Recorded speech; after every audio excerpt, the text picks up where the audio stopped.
7 o'clock.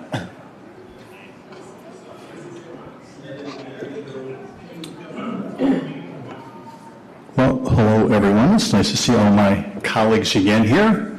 Just a reminder that we did have a committee of the whole meeting, as we regularly do. That was at 5 o'clock. A nice long presentation that talking about our HUD plan, our CON plan, the consolidated plan that's coming up, and very good presentation, I thought. So here we are at our business meeting. So I'm going to officially call our business meeting to order for Monday, October 21st, 2024. And our first order of business is roll call. Clerk Borling. Commissioner Cooney. Present. Commissioner Decker. Present. Commissioner Hoffman. Present. Commissioner Pradle. Present. Commissioner Wilson. Present. Vice Mayor Hess. Present. Mayor Anderson. Here. Thank you, Clerk Borling. For our opening ceremony here, I'm not sure if the person who is scheduled to provide the invocation is here. Is that accurate?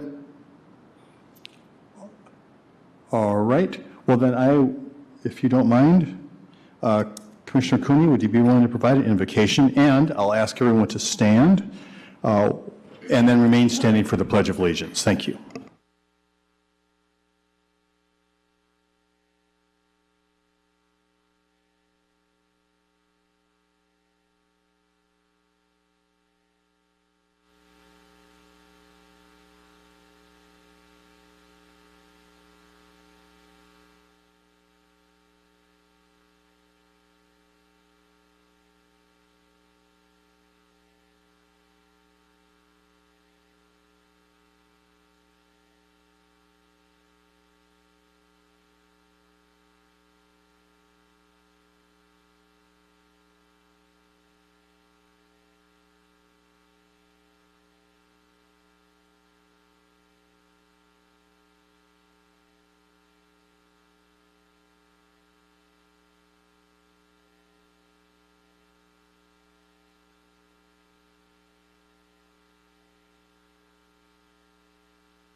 Thank you, Commissioner Cooney, for jumping in there and making sure we did have an invocation this evening.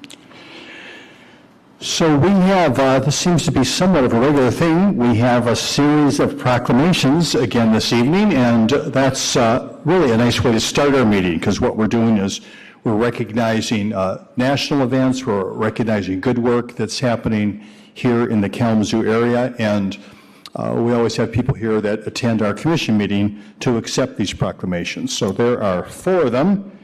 I'm going to come down with the proclamations. The first one is going to be read by Commissioner Wilson. It's Lights On After School. And if you'd come forward, if you're here to accept that, please do that.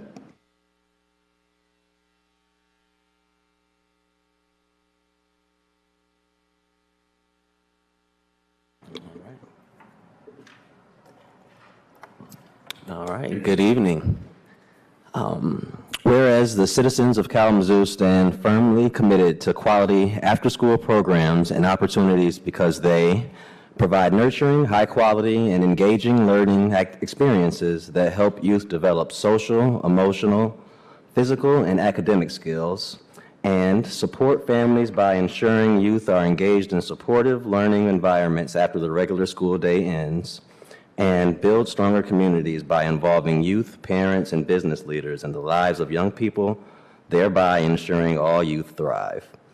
And whereas Kalamazoo Youth Development Network, KID Network, has provided significant leadership in improving outcomes for youth grounded in the principle that quality after-school programs are key to helping our youth thrive. And whereas Lights On After School, the national celebration of after-school programs held this year on October 24th, promotes the importance of quality after-school programs in the lives of youth, families, and communities. And whereas many after-school programs in our community are facing funding shortfalls so severe that they are being forced to close their doors and turn off their lights.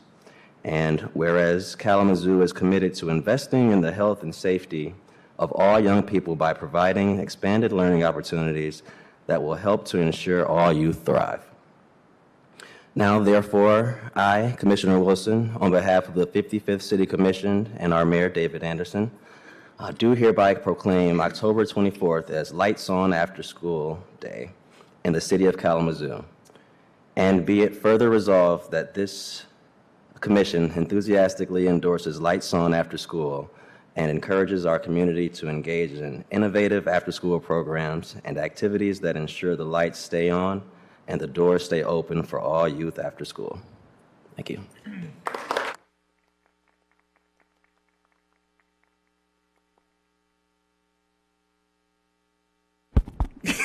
So on behalf of the Kalamazoo Youth Development Network, we are deeply honored to accept this proclamation, recognizing the importance of out-of-school time programming for our youth. With more programs in youth-driven spaces, our young people will be provided with the tools necessary to not just survive, but thrive. Again, thank you for this proclamation and your acknowledgement of the importance of keeping the lights on after school. Thank you.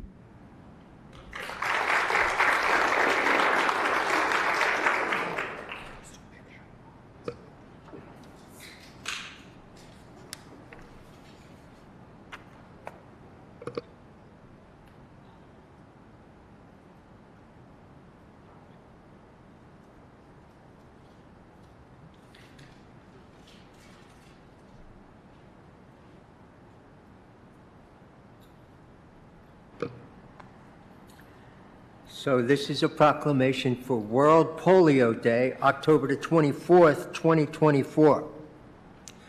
Whereas Rotary is a global network of neighbors, friends, leaders, and problem solvers who unite and take action to create lasting change in communities across the globe, and whereas the Rotary motto, service above self, inspires members to provide humanitarian service, follow high ethical standards, and promote goodwill and peace in the world.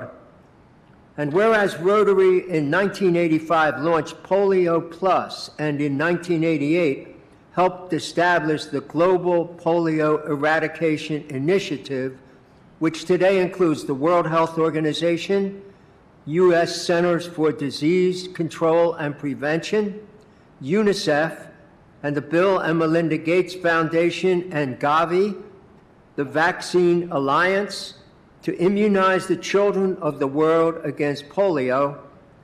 And whereas polio cases have dropped by 99.9% since 1988, and the world stands on the threshold of eradicating the disease, and whereas to date Rotary has contributed more than $2.4 billion and countless volunteer hours to protecting nearly 3 billion children in 122 countries.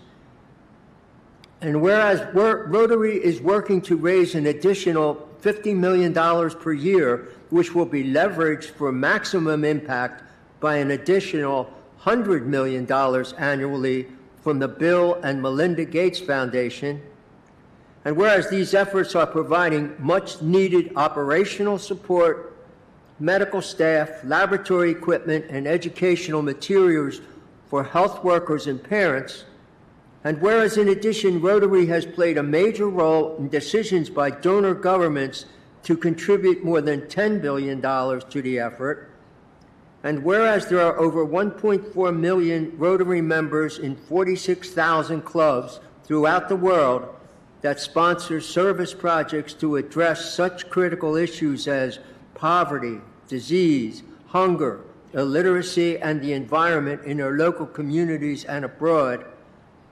Now, therefore, on behalf of the 55th City Commission and David Anderson, Mayor of the City of Kalamazoo, we do hereby proclaim October the 24th, 2024, World Polio Day in Kalamazoo, Michigan, and encourage all citizens to join and the Rotary International in the fight for a polio-free world.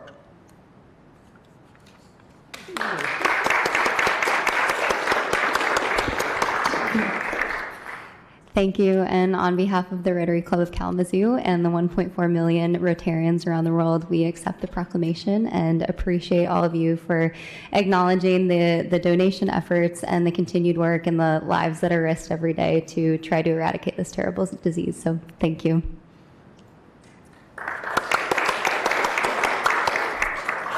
And we'd like to invite you to join us Thursday on World Polio Day at Crawl Space, starting at 5:30 for some wonderful entertainment, more information. You can hear from people who have gone to these countries to help eradicate polio. Come on, join us and have a good time.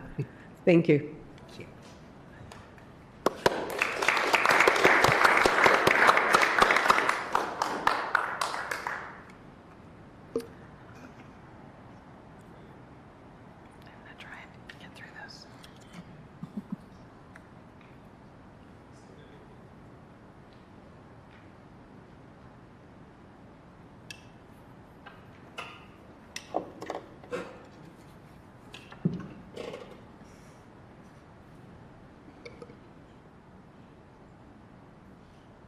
Thank you, Rotary.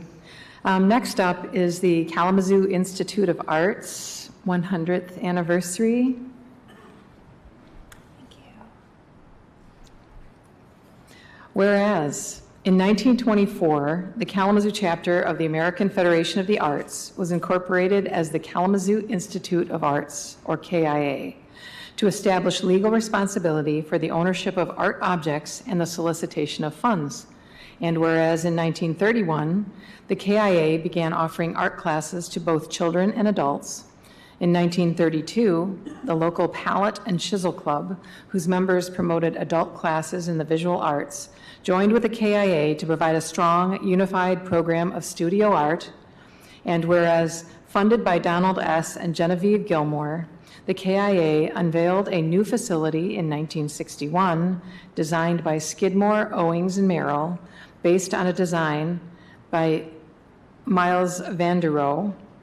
It fulfilled the urgent need for additional exhibition space, art storage, and office space, and led to growing attendance in the schools and museums.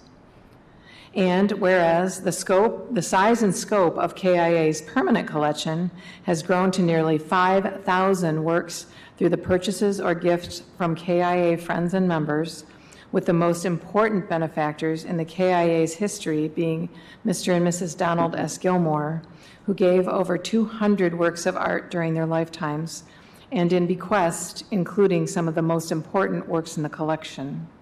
And whereas each year the KIA adds works to the collection by nationally known and regional artists of established reputation as part of the emphasis on contemporary art, and whereas the Institute's programming has also steadily grown. As the KIA's building has expanded, so has the size and quality of exhibitions. Today, its galleries annually host 4 permanent collection exhibitions and approximately 10 traveling exhibitions, which feature a variety of art forms, movements, and national and international artists.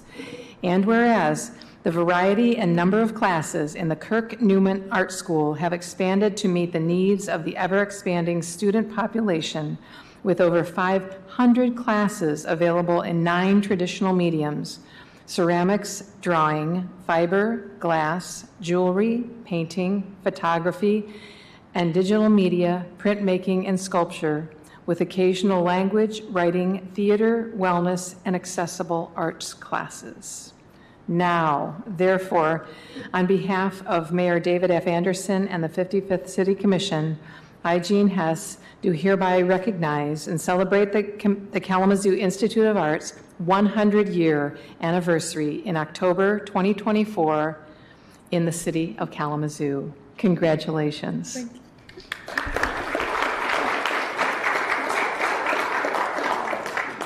Thank you. On behalf of the Kalamazoo Institute of Arts, thank you so much for this proclamation. We extend our heartfelt thanks.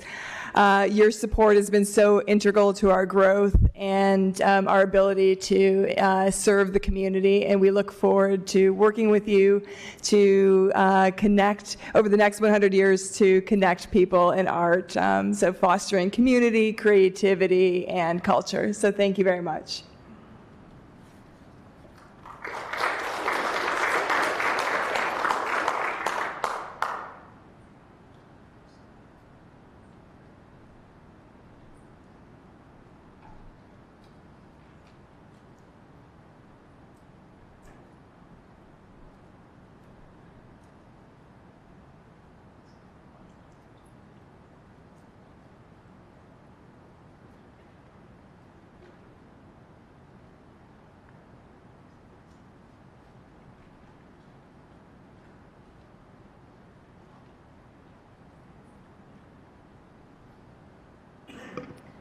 Good evening. This last proclamation is for National First Responders Day. If there's a representative, please come forward.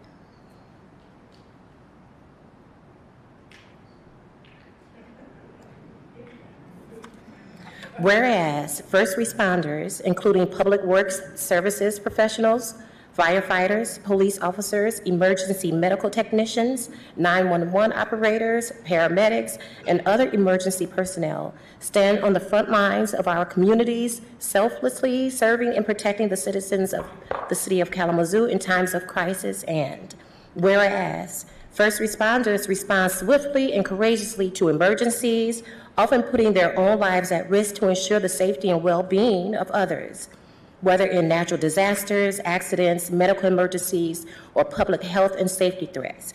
And whereas it is in the public interest for the citizens, civic leaders, and children in Kalamazoo to gain knowledge of and maintain an ongoing interest and understanding of the importance of public works services and other first responder efforts in their respective communities. And whereas the year 2024 marks the 6th annual National First Responders Day, sponsored by bipartisan resolutions in the U.S. Senate and House. Be it now. Now, therefore, on behalf of the 55th City Commission, I, Stephanie Hoffman, on behalf of David Anderson, Mayor of the City of Kalamazoo, do hereby designate October 28, 2024 as National First Responders Day. I urge all citizens to join with representatives of public works, law enforcement, and other government agencies in activities, events, and ceremonies paying tribute to our public works, first responders, law enforcement, firefighters, paramedics, emergency medical technicians, 911 operators, and other emergency personnel to recognize the substantial contributions they make to protecting our national health, safety, and in advancing the quality of life for all. Signed by Mayor David F. Anderson. Congratulations.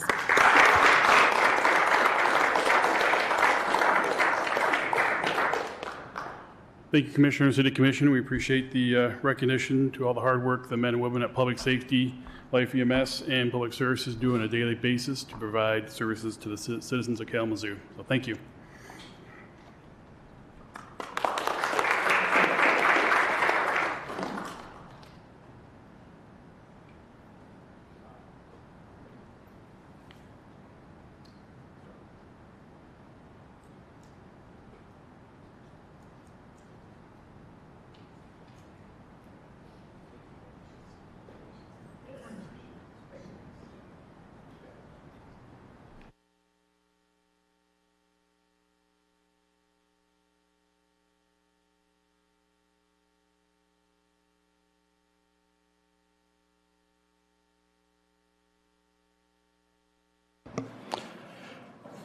I want to thank everyone who's involved in doing this good work, keeping the community safe, supporting great institutions in Kalamazoo, and nice to have the opportunity to recognize that here at our meeting. Next on our agenda is to adopt the formal agenda. Commissioners, are there any items on our rather lengthy consent agenda that you would like to have moved to the regular agenda? All right, seeing none, is there anyone here in the chambers who would like to move any item from the regular agenda from the consent agenda to the regular agenda? Yes. Number 8, 11, 12, 13, 14, 15, 16, and 17.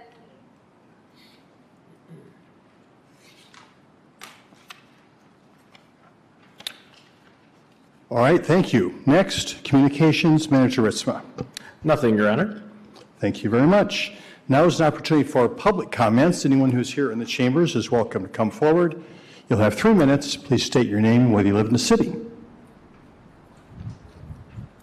Hello there. I am Christy Potts. I live in Portage, Michigan. I'm a native of Kalamazoo, Michigan. I've worked in workforce development for over 20 years. I am running for trustee C write-in candidate for KVCC. I got my PhD at WMU in 2011. I studied the parolees in the Michigan Prisoner Reentry Program. I specifically studied the voices of parolees that were they're experiencing the community college element of a prisoner reentry program at KVCC. And from that, I learned there's a lot of disenfranchised folks out there that need to be connected with the higher education and for whatever reason aren't connecting. And so my whole goal of trying to get in this write-in seat is so that I can continue to re-engage people that are afraid to go back to school and also help the businesses connect those people to the higher education and also work with businesses to figure out what their needs are and to connect these people also with those businesses. So that's what I'm doing is introducing myself, and hopefully you guys can write me in on the ballot. You'll have to write my name, Kristipotts, because I'm a write-in. But the whole goal here is to get those disenfranchised folks who normally wouldn't go back to school, and get those businesses connected with those people too. So thank you. Thank you. Next, please.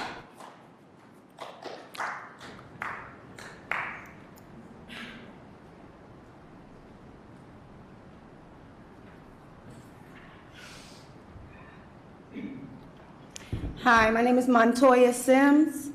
I was here on October 7th, and since October 7th, I've been trying to get a meeting with the city manager and also yourself, Mayor Anderson, about the unlawful communication that's been going on between the judge, the prosecutor, and my defense counsel in a case that's here at this courthouse at the Ninth Circuit Court.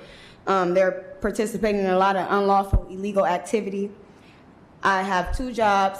I take care of a 73-year-old uncle and my 6-year-old child, and I'm also in school. And they're dragging a case that they don't have evidence or any type of information to even put me in the scene of a crime or say that I committed a crime. It does not meet the 2 prongs of a criminal case, and they're still dragging it.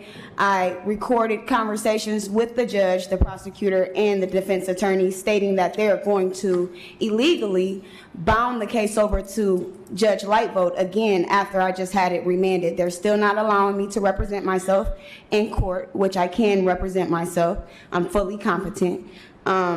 Also, I spoke with Marcia Jones, and she said that she forwarded the information to the city manager and the mayor as well so that they can have a meeting with me about this case.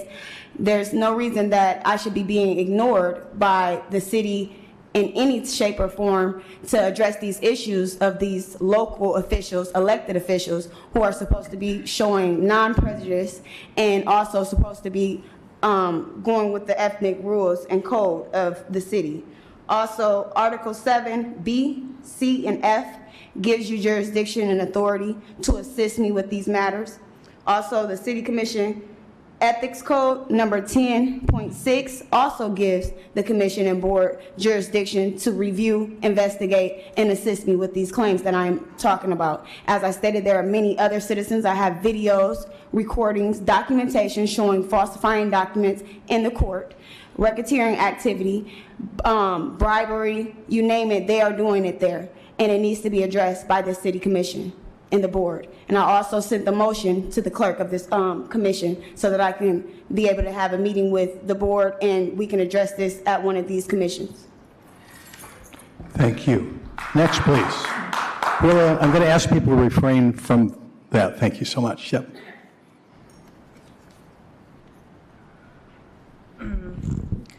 My name is Shauna Espinoza, and you guys are all elected officials, and you guys are all here and wanted this job. So we approach the board and want to hold you all accountable for things that we see that aren't fit or aren't being done. That's your job. So getting mad or upset is not even necessary, because we should be mad and upset that there are hundreds of people out here on the street that aren't housed, that aren't fed.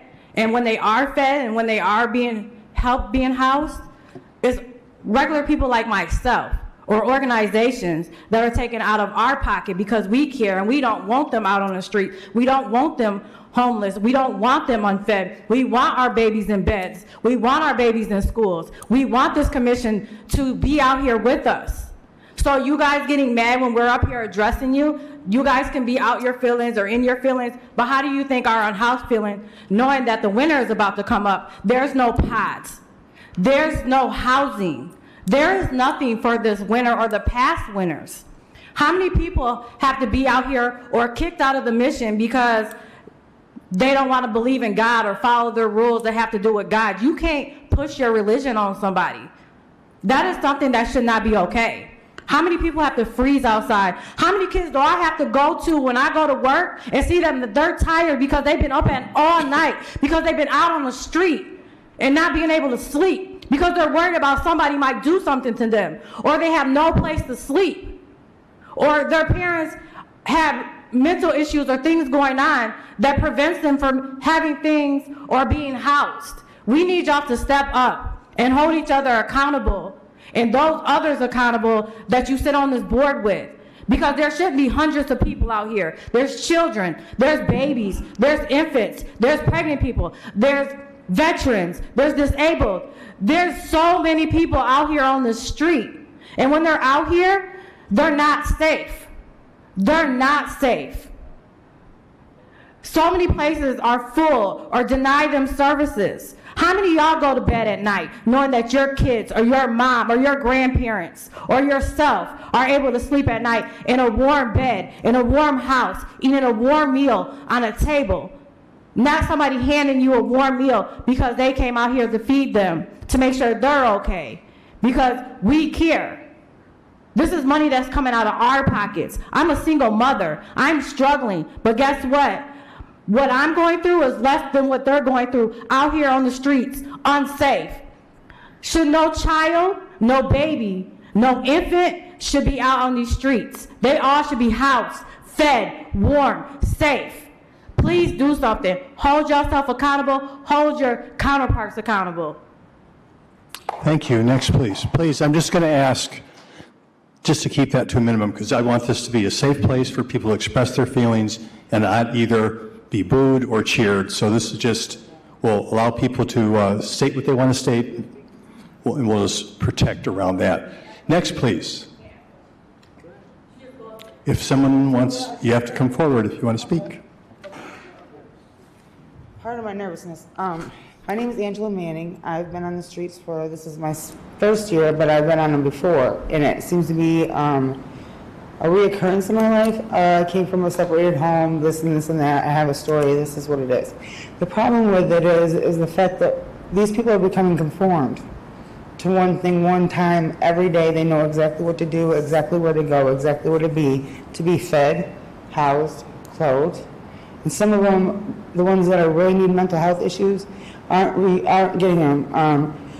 The man that did all that stuff downtown about slicing people's necks and things like that, that was really like somebody I was close to. Like, Count was like my child almost, like my street kid. And he was going through a trauma in his life, and he had PTSD and every other thing, and he never had no help to get mental help.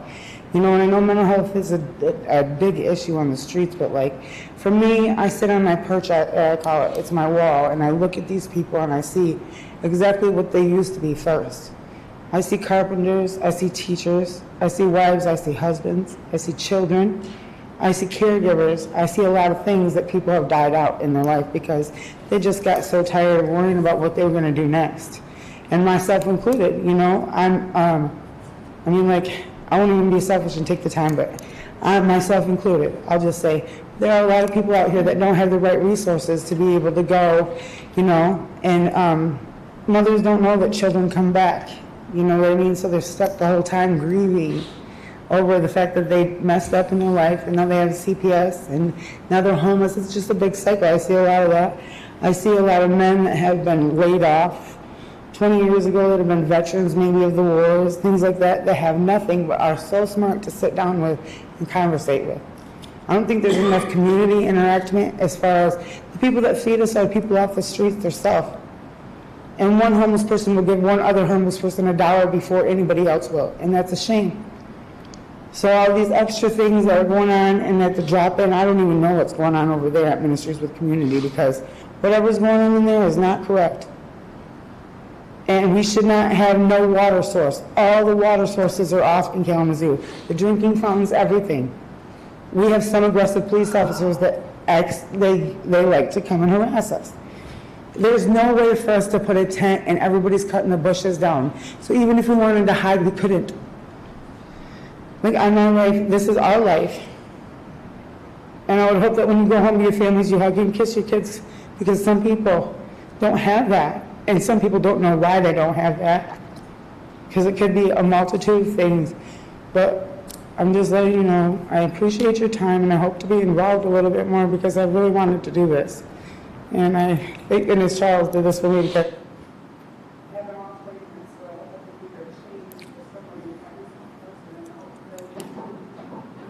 Thank you very much. Next, please.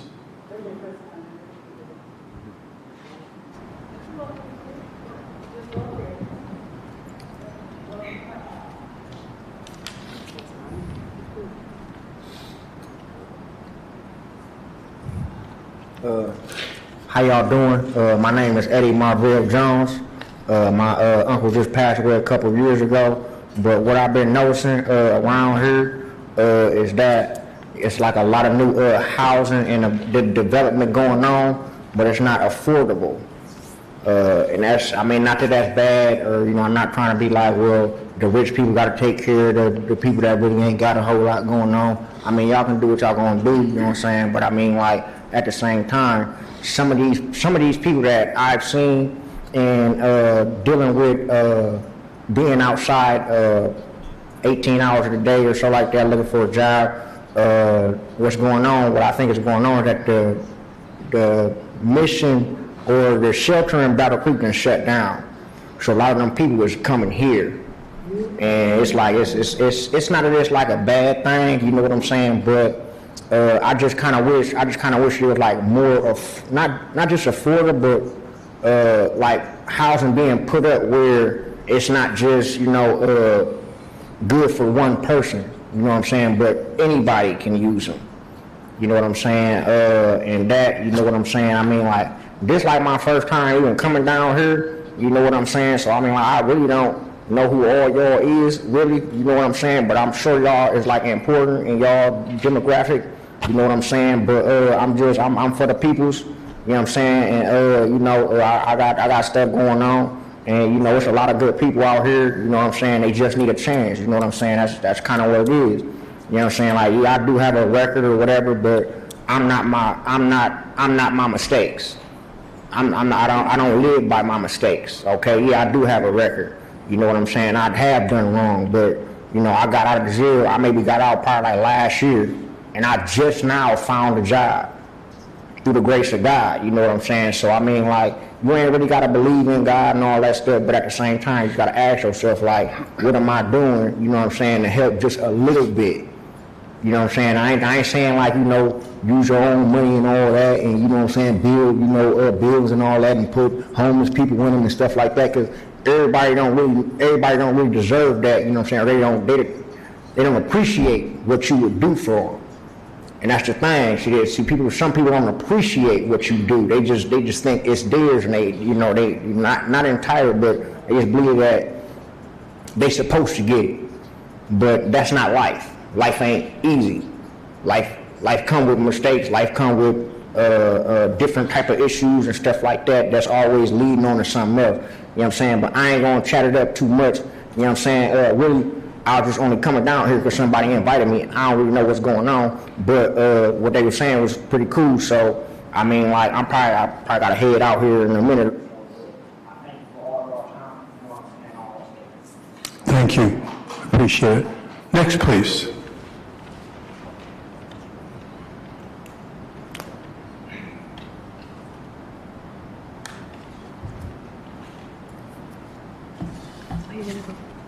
Let's go ahead. Let's keep it moving along here.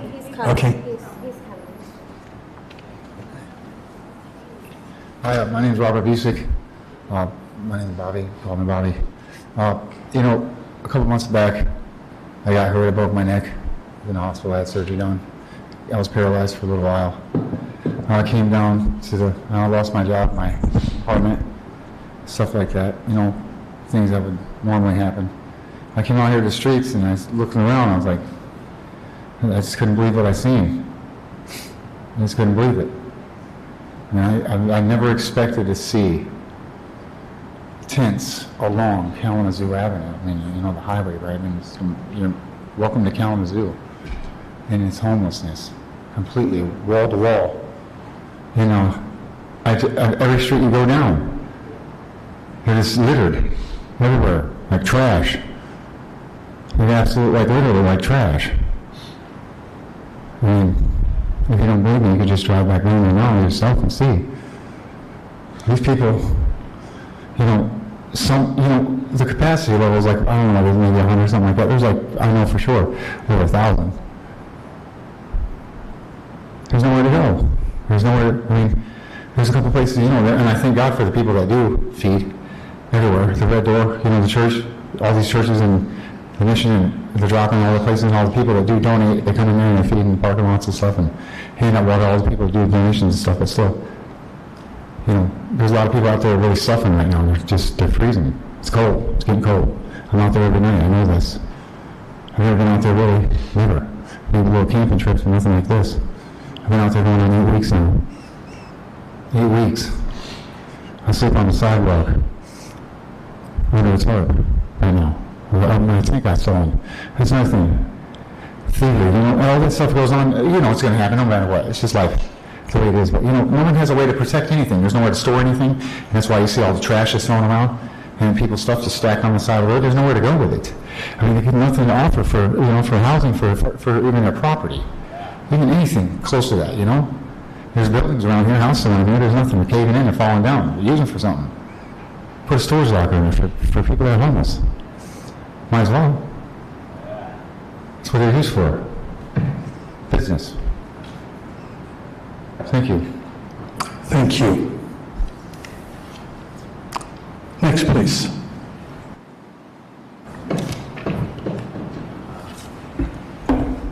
We appreciate your patience. There's no reason to rush when people are reminding you of the cracks that happened.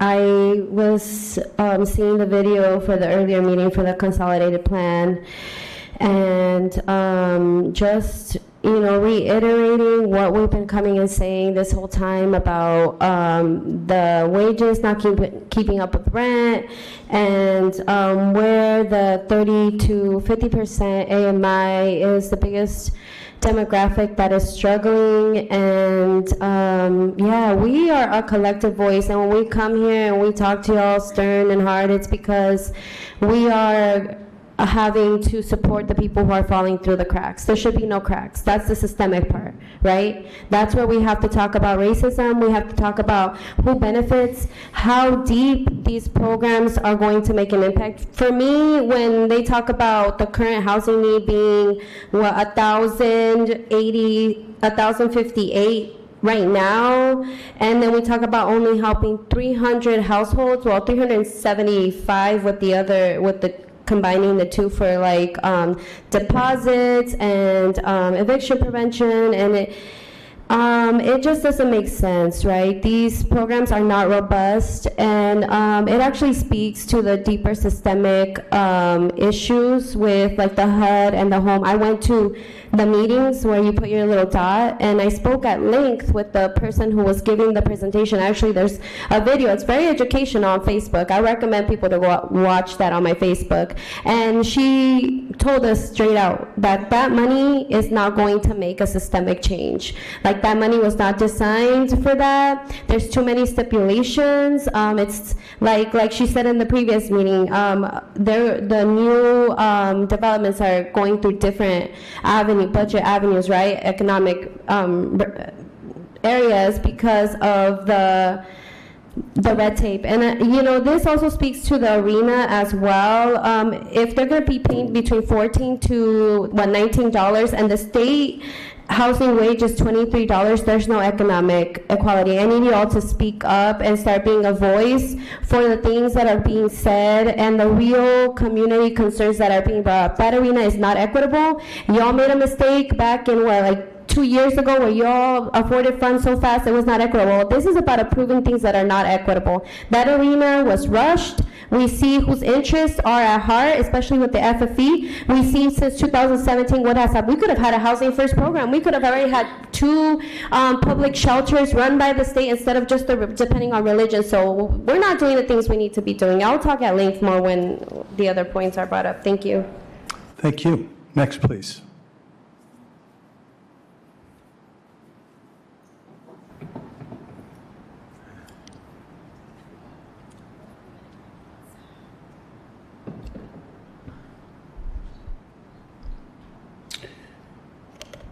I don't know if you guys realize this, but and I didn't either. I was kind of probably like you guys, caught up in my own little world. Thought I was better than a lot of people until I found out what was really going on. Every night, just know this, tonight, when you leave here, someone's going to be raped, someone's going to be assaulted. You know how I know that?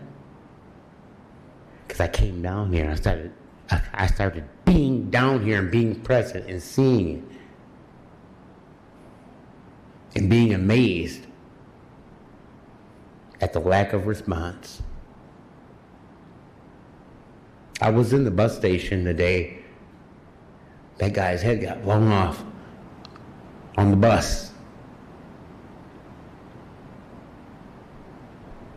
Thank God I was in the bathroom, Might hurt me, too. Some of us rely on public transportation. It's very important, and it's not safe down there. It's not. It's not. And some of us spend our time pushing people in chairs, going to the store for people who are being victimized by other houseless people too, because there's nowhere for them to go. I just don't know what people think is really going to happen, but we have a serious problem on our hands. Not just in Kalamazoo, in the world. We can either try to solve it, or we can ignore it, but you can only do that for so long. It's going to come to your door. It's going to come to my door. It's going to come to all of our doors.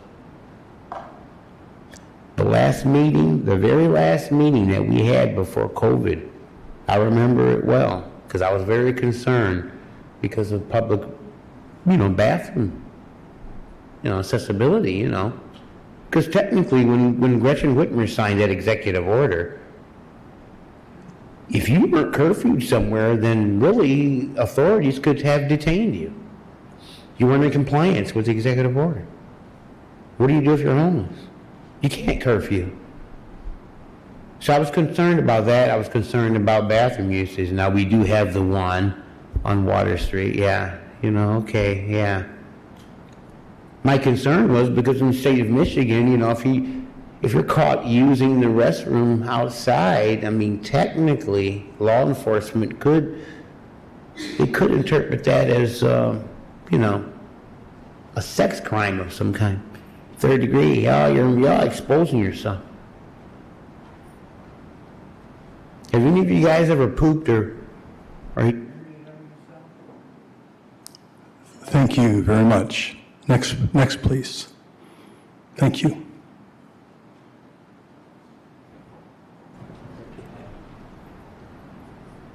Very degrading thing.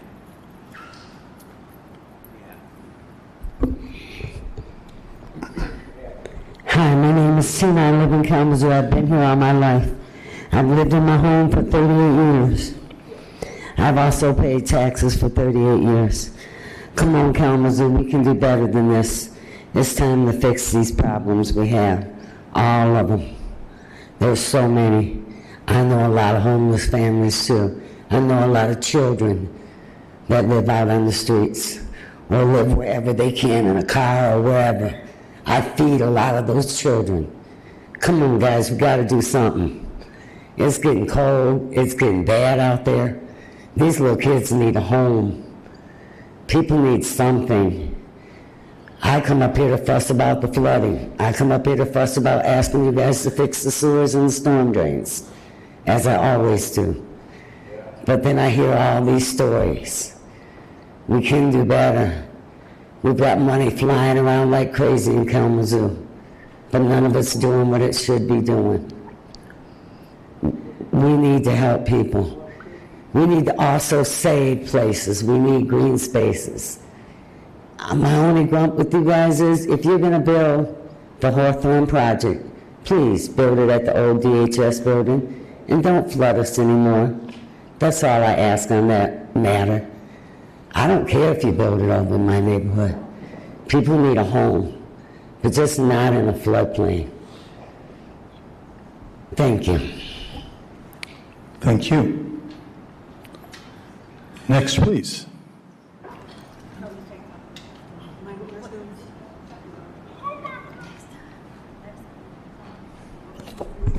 Good evening, Jeff Messer, a city resident, Rank My Vote volunteer, adopter of Davis Street Park and Skateboard Plaza, and candidate for Kalamazoo Public Library District Board of Trustee on your November 5th ballot.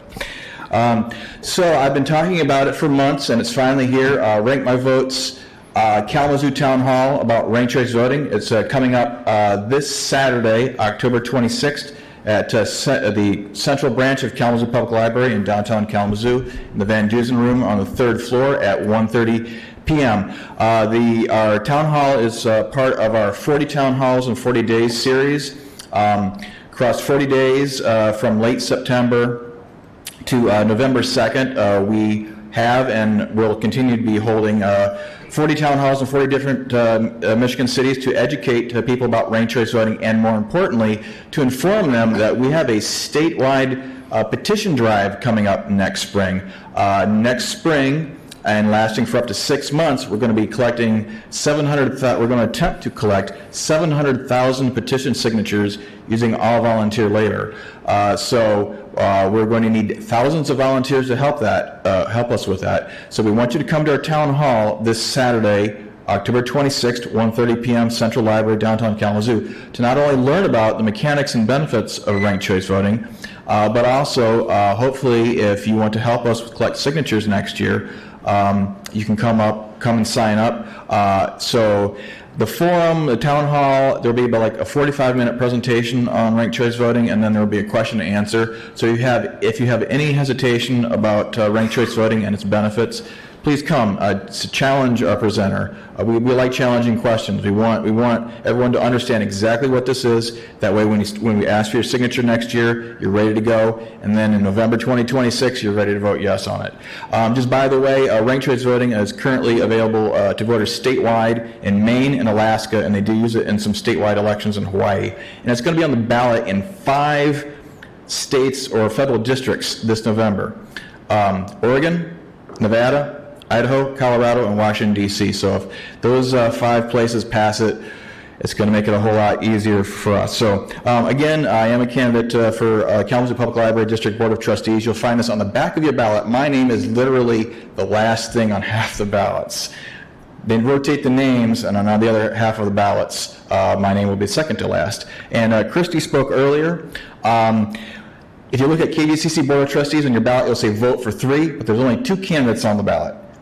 So I've encouraged Christy to run for that last seat. So you could write in Christy Potts, K-R-I-S-T-I-P-O-T-T-S, KVCC Board of Trustees, where it says vote for 3, but there's only 2 on the ballot. Thank you. Thank you. Is there anyone else in the chambers who'd like to make a comment? Commissioners, my name is Chase Platty, and I am here to address you today because it's getting cold out and it's past time to do something. And I think all of you recognize that it's too little, too late at this point. We're glad to hear about the family shelter, but one caseload of one caseworker, of one family worker, like from ISK, will fill that shelter that's coming. And that shelter that's coming in the hotel, that won't open until May at the latest. What are we going to do this winter for people who are outside? We know there's hundreds. What are you going to do? You are our elected officials, and we have no other choice but to come to you and ask you to do something differently. And like Tina was saying, we need to help people. We need to vote on policies that help people and stop voting on policies that are wasting our resources that are meant to be for our community that is struggling. And we need an emergency shelter. There's no emergency shelter. There's nowhere to go. There's nowhere to go. The mission's full. There's nowhere to get water. The drinking fountains are shut off. There's no public water for people who have no other choice but to be out on the street.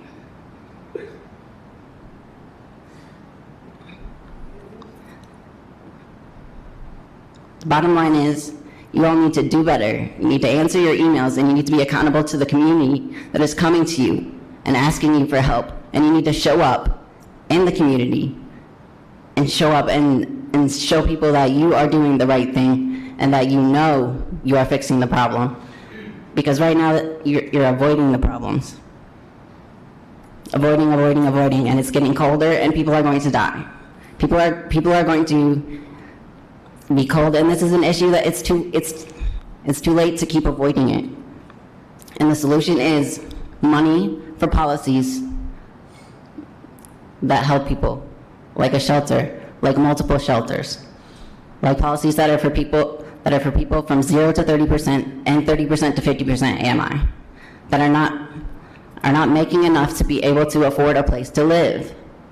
That is why people are struggling so much.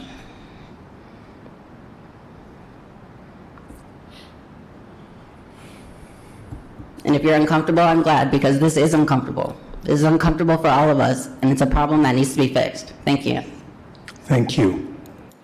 Is there anyone else in the chambers? Yes. Hello, distinguished commissioners. My name is Jessica Glynn. I am the Vice President of Victim Services at YWCA Kalamazoo.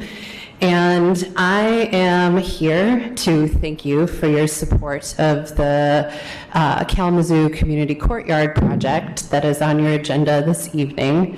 The members of the community that spoke tonight are absolutely correct. Our housing crisis and our emergency shelters, including the one run by YWCA Kalamazoo, dedicated to survivors of domestic violence, sexual assault, and human trafficking, has become essentially transitional housing.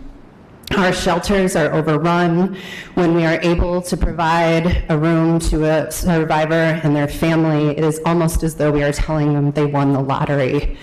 Our stays have gone from what was 6 or 8 weeks before the pandemic, which was not enough, but just enough time to get people into some sort of program has become completely unavailable. Our stays are more around a time frame of about 9 months to over a year now to move people into that next step for housing. So this project would create 19 units. It would entirely be project-based units, low-income tax credit units, 30% or less, and it would be permanent housing. So YWCA Kalamazoo would be the service partner and provide wraparound services, including legal support, therapy, advocacy services, and ongoing for as long as a survivor wished to receive them. One of the units would be dedicated for a live-in a survivor and former program participant to provide services, and it would include a community room for meetings with residents and their service provider. This is not going to solve the housing crisis. We need all forms of housing in our community, but it is a step towards that, and it is a step for survivors and having some semblance of permanency and safety in their lives. So thank you for all of your support of this project. Thank you for your attention to the vast unmet need in our community around housing. And thank you to my fellow community members of Kalamazoo who spoke this evening so eloquently on the profound impact of a lack of affordable housing in our community. Thank you. Next, please. See no one else. Next is the consent agenda. Manager Ritzma. Following items are being presented for approval. First is approval of a contract with Plant Moran Real Point for real estate underwriting consulting services in the amount of $120,000. Next is the approval of a contract with SME for specialized geotechnical and testing services in the amount of $126,150. Next is the approval of a contract supplemental change order with Robert Half for temporary election staffing in the amount of $50,000 for a total contract amount of $149,262. Next is the approval of a contract extension with High Grade for miscellaneous aggregates and road gravel in the amount of $153,150. Next is the approval of a 12-month cooperative MyDeal purchase with Oracle for Oracle Cloud Migration Services in an amount not to exceed $160,000. Next is the approval of the purchase of playground equipment for the farmers market through a cooperative purchase with Pintura LLC in the amount of $196,640.70. Next is the approval of a contract supplemental change order with Ferguson Waterworks for ductile iron water main and appurtenances in the amount of $200,000. Next is the approval of a 2-year contract extension with Best Way Disposal Incorporated for monthly residential brush collection during the months of April through October in the amount of $319,109. Next is the approval of a 2025 contract with Rowell Chemical to provide sodium hypochlorite for the wastewater treatment in the amount of $749,840. Next is the approval of an amendment to the 2023 ARPA grant agreement with Kalamazoo Neighborhood Housing Services for lead-based paint remediation to extend the completion date until June 30th, 2025, and modify line item expenditures. Next is the approval of an agreement with Kalamazoo Neighborhood Housing Services for an additional ARPA grant in the amount of $300,000 for lead paint remediation. Next is the approval of the Kalamazoo Valley Intergovernmental Ambulance Agreement for the period of November 1, 2024 to October 31, 2028 with Life EMS for advanced life support services. Next is the acceptance of a $15,000 grant increase to the Memorandum of Agreement with the Dunlap and Associates Incorporated to conduct exploratory tests to improve pedestrian safety as part of the federal safety funds. Next is the approval of the allocation of 1 full-time equivalent staff position in the Management Services Department for the new position of Risk Coordinator. Next is the acceptance of a Michigan Department of Transportation Local Agency Safety Program Fiscal Year 2026 Highway Safety Improvement Program Award to support projects on Portage Road in the amount of $750,000. Next is the acceptance of a Michigan Department of Transportation Local Agency Safety Program Fiscal Year 2026 Highway Safety Improvement Program Award to support projects on Cork Street and Lovers Lane in the amount of $750,000. Next is the approval of a public utility easement with JLI MI Oshkomo-1 LLC for water main installed as part of the 980 North 9th Street building construction project. Next is the approval of a public utility easement with Westview Capital LLC for water main installed as part of the Gilmore Farms No. 2 Phase 4 development in Richland Township. Next is the approval of the mayor's appointments to the Historic Preservation Commission, the appointment of Dusty Morton for a partial term expiring on March 31, 2025, and the appointment of Melissa Paduch for a partial term expiring on March 31, 2026. And finally, the approval of the appointment of Karen Wellman to the Parks and Recreation Advisory Board for a term expiring on January 1, 2028. Thank you very much, Manager Risma.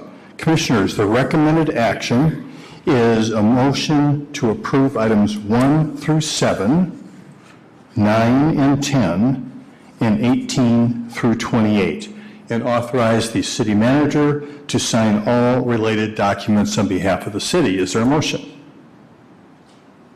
So moved. Motion made by Commissioner Cooney. Support. Supported by Vice Mayor Hess. Clerk Borling, please call the roll. Commissioner Decker? Yes. Commissioner Hoffman? Yes. Commissioner Pradel? Yes. Commissioner Wilson? Yes. Vice Mayor Hess? Yes. Mayor Anderson? Yes. Commissioner Cooney? Yes. Thank you, Commissioners. Items on the consent agenda are approved. Mr. Mayor, just one point of information. I meant to bring this up earlier, but just for the public's to catch this as well. On page 295 of the packet, where it has the summary of what we approved, it says the Historic Preservation Commission recommends the mayor approve the appointments of Dusty Morton and Melissa Paduch to the Historic Preservation Commission. There's a line that says, then afterwards an error. This would be Harrison's first term and will expire March 31st, 2027. That line should not be there. So just for that record. Thank you very much. Yeah. Commissioner Pradel, so noted. We are now to our regular agenda. Manager Risma. H1 is approval of a 2024-2025 contract extension with S&R Technologies to provide powder-activated carbon for wastewater treatment in the amount of $1,224,000. Thank you very much. Is there a staff report on this item? No, there is not, but our Director of Public Services is here if there are any questions. All right, Commissioners, any questions on this item? All right, seeing none, is there anyone in the chambers that would like to comment on this item? It's item H1 on the regular agenda. Seeing none, the recommended action, Commissioners, is a motion to approve. Is there a motion? So moved.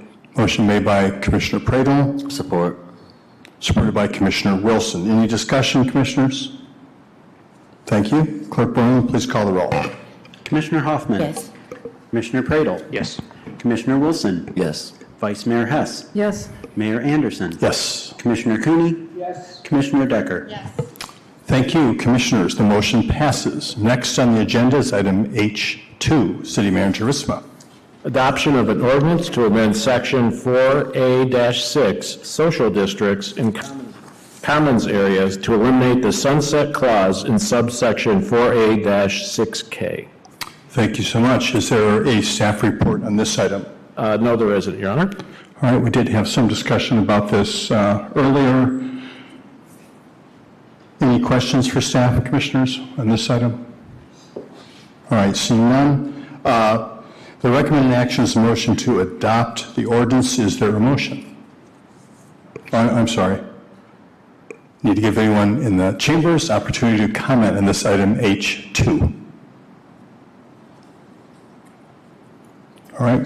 Thank you then. The recommended action is a motion to adopt the ordinance. Is there a motion? So moved. Motion made by Vice Mayor Hess. Support. Support by Commissioner Decker. Discussion, commissioners? Commissioner Pradel. Remember when this originally came up in 2020, I mean, this has kind of been an experiment that had never been tried, had not been tried in our community, and there were a lot of concerns about what impacts it would have. And I think speaking to a lot of the retailers downtown, just talking to people who've partaken in the social district and whatnot, it's been a success. And for a lot of the retail locations, you might have 25 tables, but if you can sell to 25 people who are walking around enjoying downtown, that's a win for a lot of people. So it seems like it's been pretty successful, and I'm supportive of it. Thank you, Commissioner Pradel. Commissioner Decker. Thank you, Mayor. I also echo that, Commissioner Pradel. I happened to be in a restaurant today, and I watched a young lady probably sit there and put 100 stickers on the cups, getting ready in anticipation for this. And I think it is a good thing. It's going to allow individuals to enjoy the outside more, especially when they're downtown and just within the social district. And I think they'll be able to uplift some of the businesses that are there because, you might spend a little bit more on something within the area. So I think it's a good thing also. Thank you, Commissioner Decker. Clerk Bowling, please call the roll. Commissioner Pradel. Yes. Commissioner Wilson. Yes. Vice Mayor Hess. Yes. Mayor Anderson. Yes. Commissioner Cooney. Yes. Commissioner Decker. Yes. Commissioner Hoffman. Yes. Thank you, Commissioners. The motion passes. Next on our regular agenda was formerly consent agenda item G8. Is there anyone in the audience who wants to comment on this item? Oh, I'm sorry. Okay, let's say what the item is first. Okay. Commissioner Usma. Approval of a contract extension with student haulers for the removal and disposal of trash, nuisances, and garbage collected pursuant to the enforcement of various city ordinances in the amount of $250,000. Thank you again, Manager Usma. Is there anyone in the chambers who would like to comment on this item?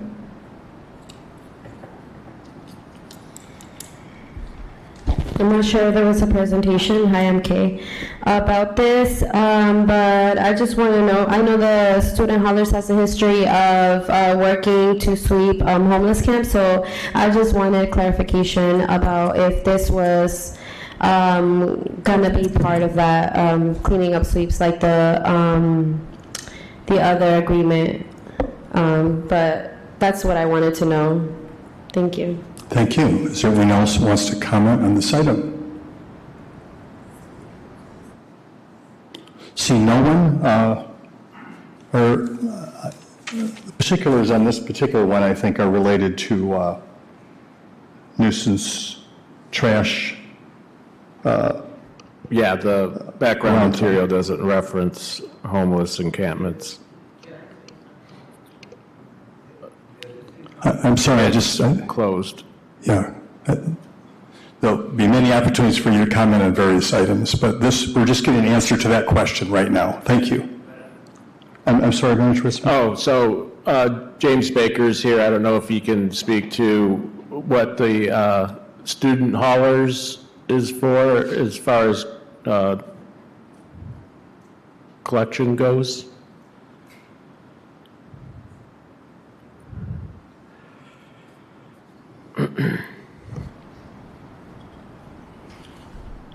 Welcome, Director Baker. Yeah, thank you. Good evening, Mayor, City Manager, City Commissioners. The proposed contract for student haulers is predominantly curb lawn and nuisance violations. So our most common scope of work for student haulers is through our solid waste fund, our 226 fund, and that is for code enforcement. So a typical example would be that we often see that requires enforcement would be like an apartment move out where there's a large amount of debris placed in the curb lawn that doesn't coincide with a bulk trash pickup. So we do have bulk trash pickups that occur, regularly throughout the year. We have 4+2, so there's 4 opportunities for bulk trash. And then we have 2 different special events, and those vary by neighborhood. But between those spaces, we from time to time get a rather large accumulation of debris that are often characterized as like a whole household worth of volume. So that's predominantly the scope of work for student haulers, but their scope of work can vary.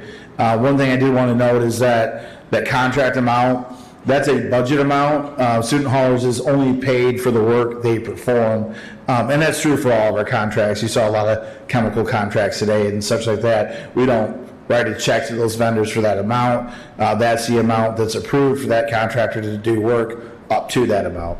Thank you very much for your help, Director Baker. Appreciate that. Any questions for Director Baker? Commissioner Prado? Yeah, I know a little bit about this, but I thought it might be nice to share if you have some knowledge of this. But it talks about how these contractors are also working with building blocks on the organized block cleanups and whatnot as well, and that they're used specifically with that program.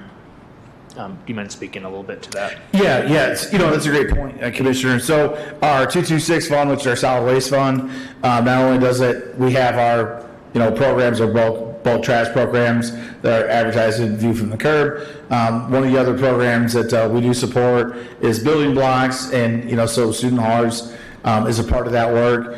And then in addition to that, and this is not in the memo, but many of the neighborhood organizations that have worked with the city for a number of years can request neighborhood cleanups, and that's something that we fund through our 226 fund as well. So oftentimes those are in the spring, around April. We've had some back to school cleanups also, so I don't want to say spring is the only time we do it, but those are some other additional uses where sometimes it's dumpsters, sometimes it's student haulers that help out with that. Thank you, Commissioner Prado, and thank you again, Director Baker. So, Commissioners, the recommended action is a motion to approve the contract extension. Is there a motion? Motion made by Commissioner Hoffman, supported by Commissioner Cooney. Any discussion, Commissioners? Seeing none, Clerk Borling, please call the roll. Commissioner Wilson? Yes. Vice Mayor Hess? Yes. Mayor Anderson? Yes. Commissioner Cooney? Yes. Commissioner Decker? Yes. Commissioner Hoffman? Yes. Commissioner Pradel? Yes. Thank you, Commissioners. The motion passes. Next on the agenda is an item that was formerly G11. Manager Ritzma. Adoption of a resolution approving a 10-year 5% payment in lieu of taxes to A&R Kalamazoo Limited Dividend Housing Association, LLC, for the rehabilitation of 40 affordable units located at 1500 East Kilgore. Thank you very much, Manager Ritzma. Is there anyone in the chambers that would like to comment on this item?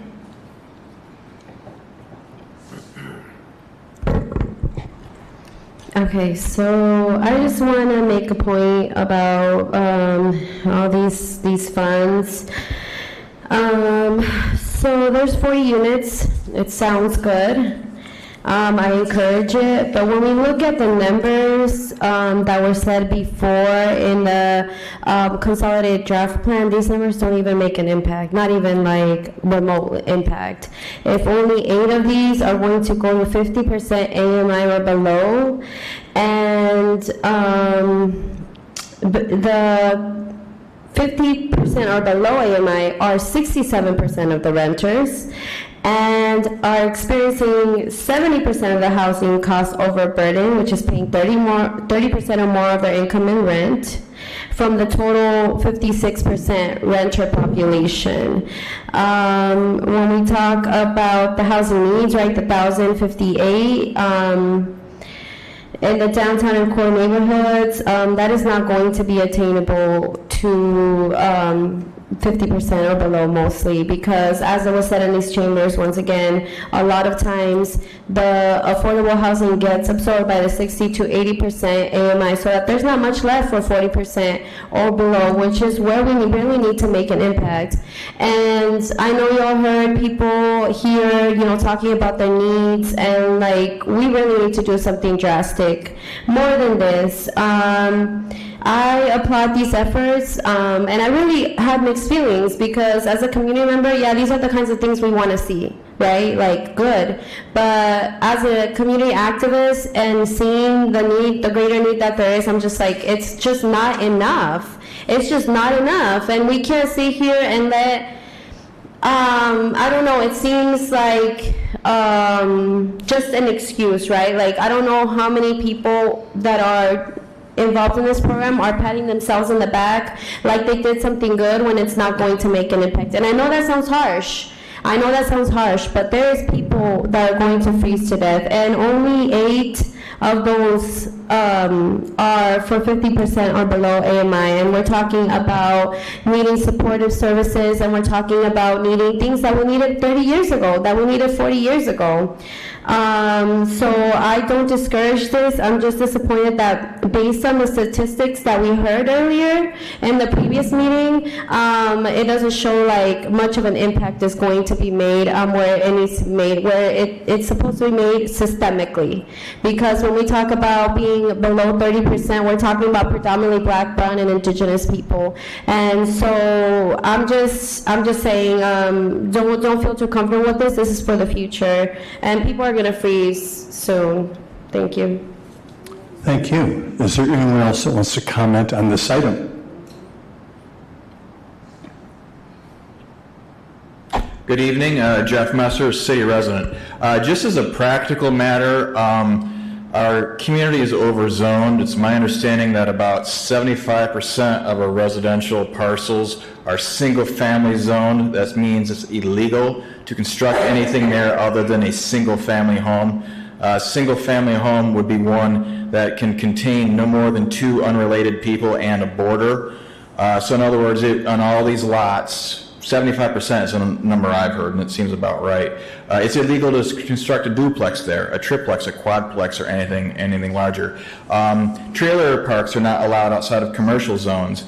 So one, practical limitation for affordable housing facilities is that, city zoning does not allow for it. So the housing advocates may also want to start lobbying the city commission, the planning commission, to take up some amendments to our zoning code to loosen the restrictions, do like Minneapolis and some other cities have done, where they will allow up to quadplexes on all currently single-family zone properties.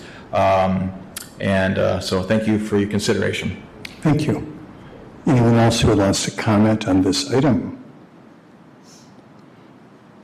Seeing no one else, the recommended action is a motion to adopt the resolution. Commissioners, is there a motion? So moved. Motion made by Commissioner Cooney. Support. Supported by Commissioner Decker. Discussion, Commissioners? Commissioner Pradel. One thing I definitely don't want to get lost is just in seeing the item on the agenda. This is actually an 83-unit housing development. And the particularly special thing about this as well is that Odyssey Hotels is working with this General Capital as a consultant, and they specialize in affordable housing projects. And from my understanding of looking at this, it looks like this is going to be like their first kind of partnership working in our community, and that could be a really good thing, And I think to the point that you're making, Kay, I don't think anybody should be waving a mission accomplished banner when we have big projects like this, because we know it's so much bigger than this, right? But I also think that this is an opportunity to really champion and cheerlead these opportunities and say, this, yes, please more, right? And this is a great opportunity with these partners working together, where maybe seeing them working with the community, seeing that a city commission is willing to help put up some, financing to help support renovations, giving special incentives for them to come to the community. This could be good. This could have a snowball effect for our community in the long run. So, I'm excited about this. I think this is obviously, a step in a much bigger problem. But I'm really glad to see that it's targeting people that it is still a very large segment of people who are really struggling to afford rent. Thank you, Commissioner Pradel. Other discussion? All right, seeing none, Clerk Borman, please call the roll. Vice Mayor Hess. Yes. Mayor Anderson. Yes. Commissioner Cooney. Yes. Commissioner Decker. Yes. Commissioner Hoffman. Yes. Commissioner Pradel. Yes. Commissioner Wilson. Yes. Thank you very much, Commissioners. The adoption of the resolution has been approved. We're next to regular agenda item, formerly G12. Manager Risma. Approval of a development agreement with A&R Kalamazoo Limited Development Housing Association, LLC, for a home investment partnership program loan in the amount of $400,000 for the rehabilitation of 40 affordable housing units at 1500 East Kilgore Road. Thank you, Mayor Charisma. Is there anyone in the chambers that wants to comment on this item? I see this as two parts now. But to that effect, I just want to say the problem is systemic. I'm a person of hope. I'm an activist. I'm a community advocate. I have hope for the future as well. But I want to say that we need to do more systemic approaches. The housing crisis is a 30-year crisis, if not longer. We need some real solutions. This is 8 units for 50% below and 32 units for 60% AMI below. And yeah, I would like to see more of a radical approach. I know there's a lot of organizations like the Harm Reduction Organization, Isaac, lots of grassroots organizations that want to see more like progressive plans, like a housing first approach, something that's going to fundamentally make a change. I just want to encourage y'all to really look at these reports and really think about something that is different, because we've had these kinds of programs for a long time. These funds, the CDBG funds, the home funds, have been here for a while, and the reality is that they have not made an impact. And as the person facilitating the meeting said, these funds are not meant to make systemic changes, because a lot of times it isn't small landlords that benefit from this because of the red tape, because of the rules and the stipulations. And the person who gave the meeting was actually a person who was the enforcer. So she's like, yes, there is a lot of red tape when it comes to how this money is to be used. If somebody does not use this money correctly, they will have to pay the money back. And so they hire companies to be able to facilitate these processes. And so it's like, yeah, we need to really think about what as a community we can do and where are the loopholes, because there's a lot of, I could sit here and tell you like all the loopholes that I've been seeing and go down. I think I do that on Facebook enough, but just so you're all aware, like really think about people who are freezing to death, the need that there is. We have a 30-year gap. We have a systemic issues, right, where 56% of the Black population is in Alice or below, almost 50% of Latinos as well. So I just want y'all to consider that. And yeah, like you said, I agree. This times 100, this with the city, like something that the county could run, like the Sugar Loaf Project, which maybe I could talk about next because when this other stuff comes up. But thank you. Is there anyone else in the chambers that wants to comment on this item? Seeing no one, Commissioners, the recommended action is a motion to approve the development agreement. Is there a motion? Motion made by Commissioner Hoffman, supported by Commissioner Wilson. Discussion, Commissioners? All right, seeing none, Clerk Borland, please call the roll. Mayor Anderson. Yes. Commissioner Cooney. Yes. Commissioner Decker. Yes. Commissioner Hoffman. Yes. Commissioner Pradle. Yes. Commissioner Wilson. Vice Mayor Hess. Yes. Thank you, Commissioners. The development agreement is approved. Next is on our regular agenda, was formerly on the consent agenda, G13. Manager Ritzma. Adoption of a resolution approving a 35-year 4% pilot to Kalamazoo Community Courtyard Limited Dividend Housing Association Limited Partnership for the creation of 18 permanent supportive housing units located at 3405 Duke Street. Thank you very much, Manager Ritzma. I appreciate it. Is there anyone in the chambers that wants to comment on this item? Hi, it's me again. Okay, so I just want to reiterate, because I know that a lot of the community takes these programs at face value. A lot of the working class community does not have time to delve into what these reports mean, how to put this together, what the impact is going to be, right? We see, oh, more affordable housing, cool. More affordable housing, cool, but where is the affordable housing, right? And for this, I want to make a point that in the last meeting for the consolidated plan, they said it was on the slideshow that 117 high-risk domestic violence referrals were received by the city in 2000 2023. That means, and COVID has exacerbated all these problems. COVID has made everything worse. So I'm sure those numbers are worse. And so if we're talking about 18 units for domestic violence, human trafficking, less than 30%, that doesn't even take that number to less than 100. So I want you all to know, like, the need is immediate. I have been in like informational Zooms for homeless coalitions and advocacy, and I've heard in Maryland, I've heard in Minnesota that they are doing like really radical things. And I'm not a person that would really consider working with the police, right? I'm anti-police, but what I hear that organizations are doing in conjunction with police, working together with police to prevent sweeps, the harm reduction, that programs that they have, have really made an impact. We have none of that in Kalamazoo, and we are supposedly very progressive. So we really need to, I just really want to make this point because I want to make sure that the community understands that the impact is not being made. Like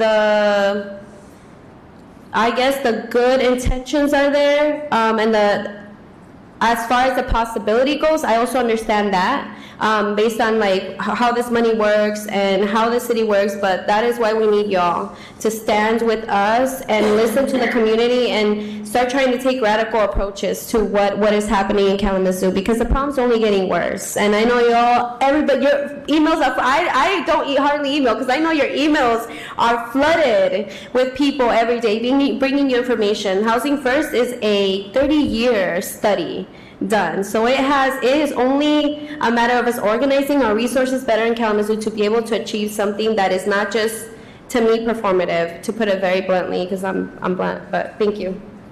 Thank you. Is there anyone else who wants to comment on this item? Seeing no more comments, Commissioners, the recommended action is a motion to adopt the resolution. Is there a motion? So moved. Motion made by Commissioner Cooney. Support. Supported by Vice Mayor Hess. Any discussion, Commissioners?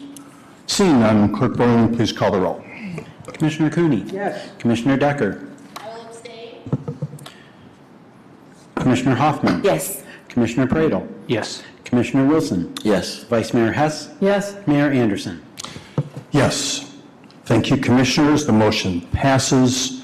Next on the agenda is item formerly G14 on the consent agenda.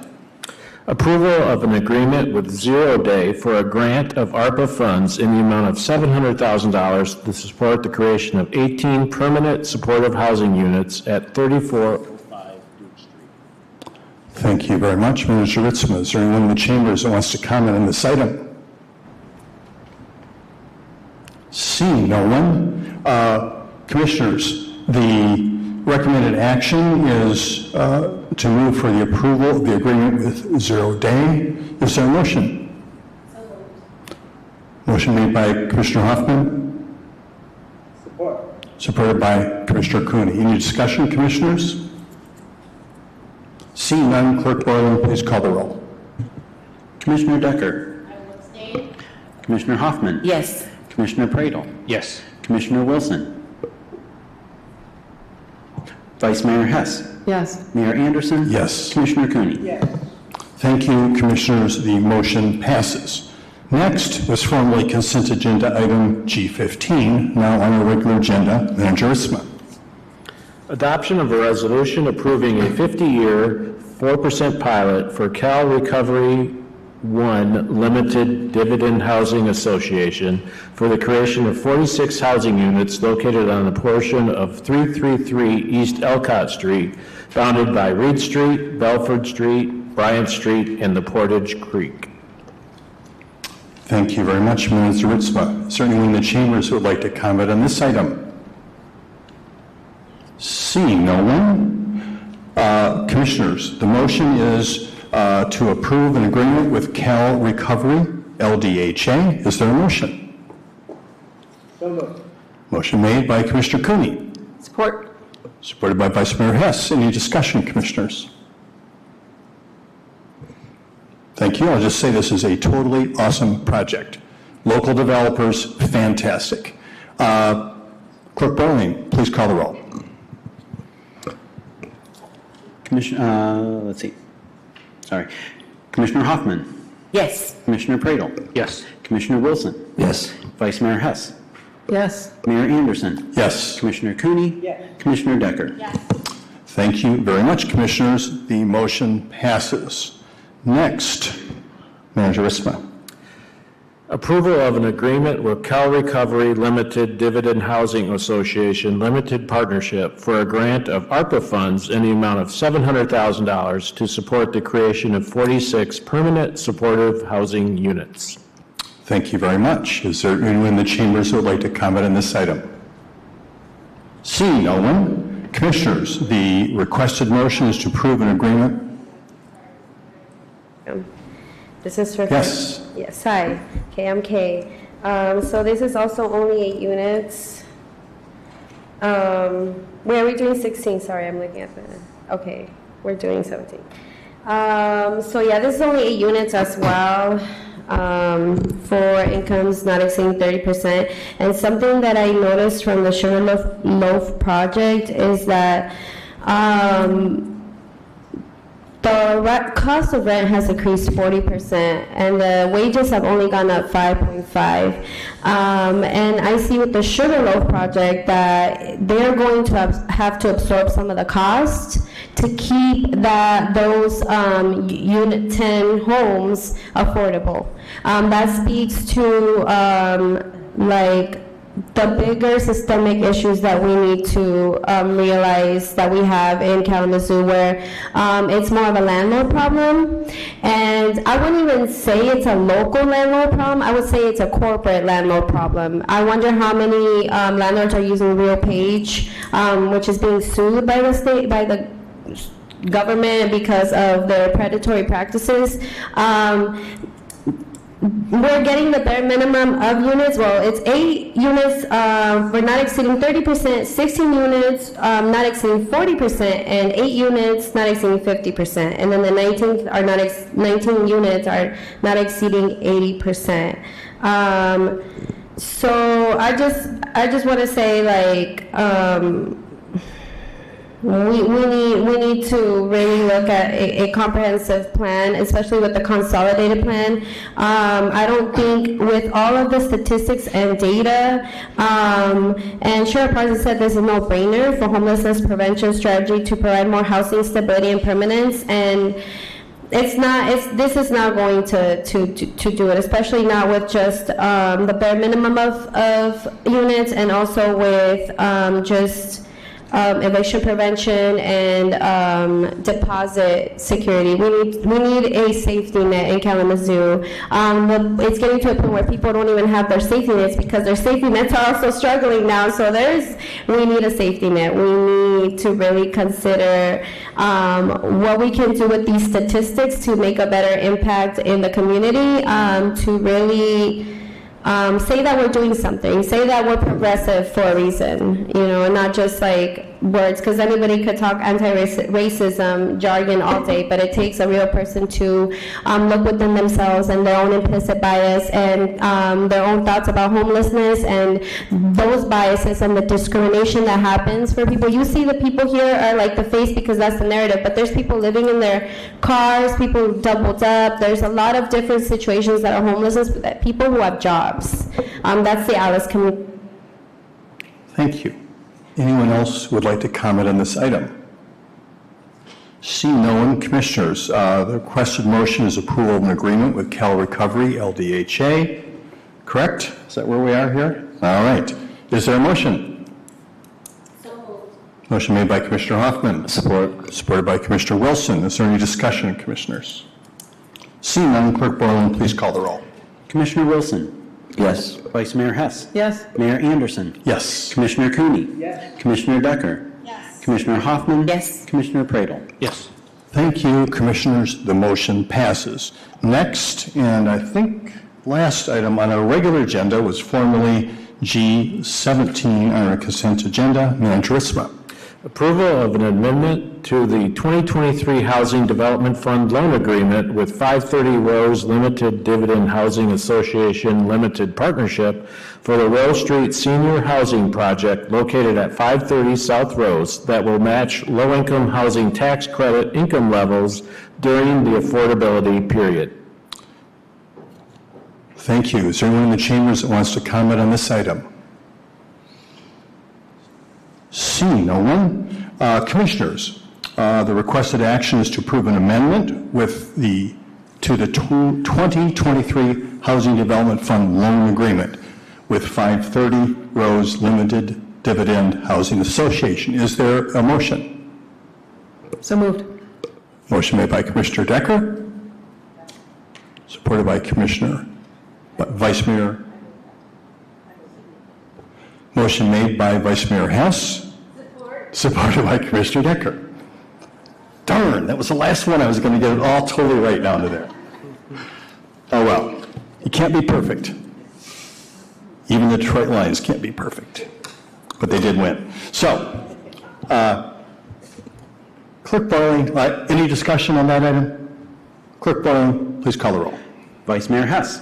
Yes. Mayor Anderson. Yes. Commissioner Cooney. Yes. Commissioner Decker. Yes. Commissioner Hoffman. Yes. Commissioner Pradel. Yes. Commissioner Wilson. Yes. Thank you so much, Commissioners. The motion passes. All right. So here we are. We are now down to reports and legislation. Manager Isma.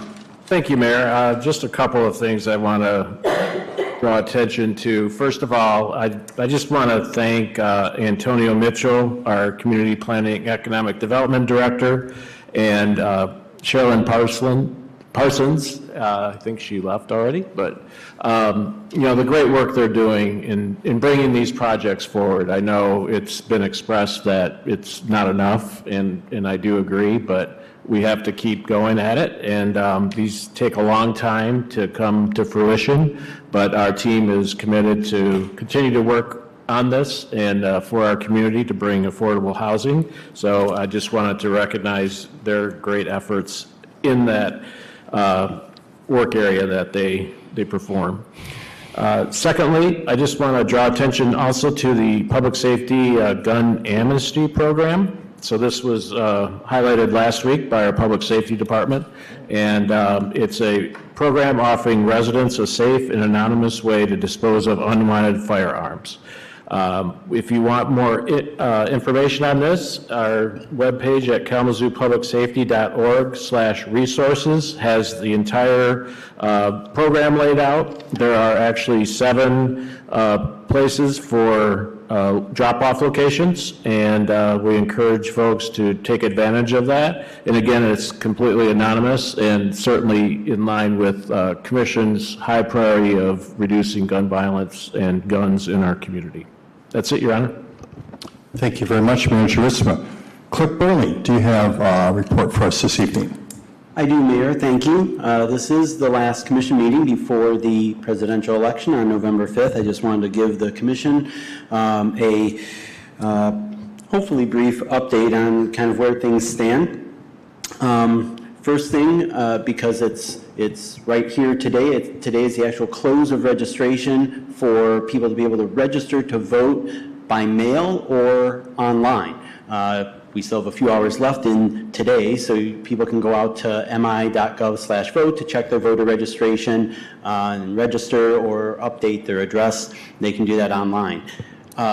Starting tomorrow, people can still register to vote and be eligible to vote on November 5th, but they have to do that in their local clerk's office, and they have to bring proof of residency with them. And for City of Kalamazoo residents, that means here at City Hall, or to put in a plug for our satellite location, we have a satellite location at Western Michigan University. It opened last Monday, and people can go there to register to vote or to get an absentee ballot or to turn in an absentee ballot that they already have. So we have actually been seeing a lot of voter registration activity. I checked the numbers today, and we currently have just over 57,000 registered voters in the city now. When I look back to say of that number, how many were registered on January 1st of this year, and it was 50,000. So it's actually a little under 7,000 people who've registered to vote. I think our actual number of registered voters on January 1st was more, but that is because people have moved out as well. And so that's been a significant amount of activity that my staff has been involved with, is doing the clerical end of that and keeping up those records. I mentioned absentee ballots earlier. Right now, we have about 12,700 absentee ballots issued, and we have about 6,300 returned, just under half, just barely under half returned, which we think is great at this point in time. Our clerk's office, or the clerk's office, the election area, the purple room, as people know it, that's been open for a couple weeks now, and we have helped over 340 people in person during that time. That is absentee ballots issued in person. Regarding absentee ballots, we encourage people to get those back as soon as they can. They need to be back by 8 p.m. on Election Day. We will be doing processing of absentee ballots in the week prior to Election Day. We call it pre-processing. So we will be doing that. We have that option available to us now in the law, and so we will be taking advantage of that. As I mentioned, the satellite location is open. That oftentimes gets really busy that last week before the election and the last few days before the election. And it's, even though it's on the campus of Western Michigan University at the Fetzer Center, it's open to anyone. It's not limited to WMU students, so I want to make that clear. Saturday, this coming Saturday, early voting starts. Now, early voting is something that's being undertaken as a collaborative issue with most of the jurisdictions in Kalamazoo County. City residents will, and anyone in the county will have the ability to go to any one of 4 locations that are the early voting sites. One is at the Douglas Community Center. One is at the Fetzer Center on WMU's campus. One is at the Portage Parks and Recreation offices, just kind of next door to the Portage District Library, and one is at the Kalamazoo County Expo Center on Lake Street. So starting this Saturday, the 26th, going through Sunday, November 3rd, early voting, 9 days. It will be open 9 to 5 each of those days. So that's a great option. Early voting is almost like voting on Election Day, except early. You get a ballot, you vote it, you put it in the tabulator, and you're done. One final note, the things I've mentioned so far are kind of like what's available to voters and services and so on. I just wanted to mention that on the question of poll workers and how we're doing that way, last week the Election Commission appointed almost 300 poll workers to do that work for us on Election Day, those Election Day voting precincts, and also our absent voter counting board and the receiving board, the group of people that actually receive those results in and the paperwork and check everything out when the precincts report to City Hall on election night. So that's my report. If you have any questions, I'd be happy to take those. Questions, commissioners? Commissioner Pradel. Clerk, I know it's important to kind of set expectations, because I think on election night, people are always very, they're just chomping at the bits to see results come in. With the new changes with early absentee processing, can you kind of explain to the public what should we anticipate on election night? Obviously you can't be foolproof to say this is exactly what's going to happen, but generally speaking, are you anticipating faster turnaround because of the early absentee processing? Should we be patient and recognizing that it's going to take longer than we would like it to be? Could you talk a little bit about that? I would continue to encourage patience for this reason. In August, we received a third of our absentee ballots. The absentee ballots we got back, we received a third of them in the last 5 days, the election day and the last 5 days there. after pre-processing. So it kind of all depends on when these ballots come in. We still might have a significant number to process on election day. And the other thing is that we have the drop boxes. We have 5 drop boxes in the city. We also have our satellite location where people can be voting absentee or taking their absentee ballots. People are going to be able to do that up until 8 p.m. They're going to be able to put a ballot in a drop box until 8 p.m. And anecdotally, in August, we had someone at our drop boxes checking our drop boxes at 7 p.m. And when they were checked again at 8 p.m., there were still more ballots in each of the drop boxes. So even though we're staying on top of it during the day, at 8 o'clock, there's still ballots there, and those have to come back. And there's the normal, regular process of my staff in the clerk's office having to process those, receive those in before they can even go up to the absent voter counting board. So there's a lot that happens right at the end of the day. And then there's the matter of paperwork. That absent voter like poll book, if you were, ends up being about that thick. And there are totals and subtotals that have to be calculated and forms filled out and so on. So that all takes time. Even once everything is tabulated and everything balances, just finishing up that work. So I would still urge patience, and we're gonna do it as quickly as we can, but the key for us is the accuracy. We want the accuracy, we want the paperwork to be done right, and so that's what people can expect. Other questions for the clerk? So I just want to say, Clerk Burling, I know I speak for all of us here, that we have mad respect for the work you do in your office. I think you're one of the best clerks in the state. Solid, ethical as the day is long, and really do a great job of making sure that one of the most foundationally important things in this country, our right to vote, is very capably managed here in the city of Kalamazoo. I have solid confidence in that. And to your question, Commissioner Pradel, you want to see results a little earlier? Drop your ballot off earlier. That helps the clerk. And still there's going to be things to do. I know this is going to be, this is a national election. There's always a lot of attention. This one is, seemingly particularly filled with rancor. And we don't know where all that's going to go. But I can tell you that here in Kalamazoo, that our clerk's office is going to do a great job of counting your ballots. And I will follow up on that, Clerk Boiling, just to say, lots of time left. Fulfill your responsibility of living in this country.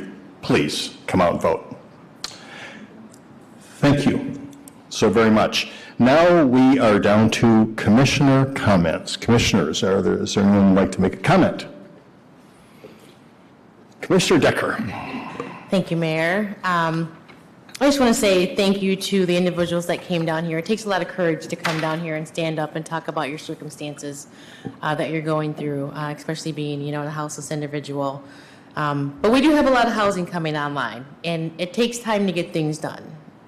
We, as a commission, we know that housing has been our priority for a couple of years, and we have created new relationships that we didn't have before, as Commissioner Pradel says. So now this can be the beginning of new relationships happening and new development happening in different ways. I did want to bring attention to one thing that I learned this week, and I want to say we had a wonderful event at Midtown Fresh, hosted by Rep. Rogers and Commissioner Pradel. That was to really just bring a highlight to businesses that were hurting kind of down in that area. But I'm going to let Chris speak a little bit more on that. But I just wanted to talk about the program that I learned about called the Explorer program that is done by KDPS. It's something that I've heard before. We've all heard of PALS, but that is another program that they host and that they do. You can be age 14 to 21, and if you're interested to learn anything about public safety, fire, that is a great program. I believe I did some research into it to get involved in. So again, it's called the Explorer Program, or from what I can find online, the Explorer Post 265. And I encourage, if you have anyone that is the ages between 14 and 21 that is interested in learning more about the KDPS and how they can work with them, just to have them check that out. Also, get out and vote. It's our duty. We need to do that. Get out and vote. Thank you, Commissioner Decker. Other comments, commissioners? Yeah, Commissioner Cooney. Thank you, Mayor. First, I'm sorry the people left. I wanted to say that I appreciate that they come down here and they talk about the real problems that people are facing in the city. No question about it. Interesting, I was teaching a class today on the Depression and the New Deal. And I showed pictures in my class. And I'm looking at these pictures of these Hoovervilles, these shanties that people put up during the Depression.